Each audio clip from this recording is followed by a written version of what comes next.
अनेक ठिकाणी धरणं कोरडी ठाक पडलेली आहेत। आढावा घेऊया टॉप 9 बातम्यांमधून। कोल्हापुरातल्या राजापूर बंधाऱ्यावर पाण्याच्या सुरक्षेसाठी पोलीस बंदोबस्त। कर्नाटकातल्या अज्ञात व्यक्तींकडून पाणी चोरी करण्यात येत असल्यामुळे 24 तास पथकं तैनात। बारामतीतल्या पुरंदर तालुक्यातलं नाझरे धरण आटलं। धरणात टिपूसभरही पाणी नाही। शेतकरी दुष्काळाच्या खोलदरीत। छत्रपती संभाजीनगर जिल्ह्यातील सुखना धरण आटलं। धरणाच्या पात्रात अक्षरशः भेगा। धरणातील पाण्याच्या मृत साठ्यावर पक्ष्यांची गुजराण। वाशिमच्या मालेगावमध्ये उन्हाच्या तीव्रतेमुळे चाकातीर्थ प्रकल्पासह अनेक साठवण तलाव कोरडे।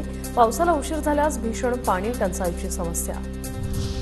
नाशिकला पाणीपुरवठा करणाऱ्या गंगापूर धरणाने तळ गाठला।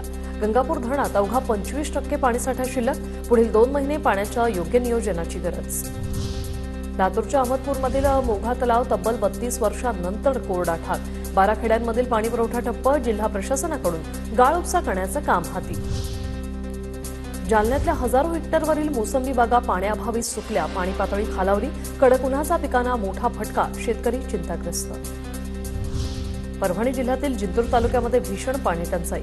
12,000 लोकसंख्या असलेलं कौसडी गाव केवळ एकाच विहिरीवर अवलंबून। नागरिकांचे पाण्याअभावी हाल।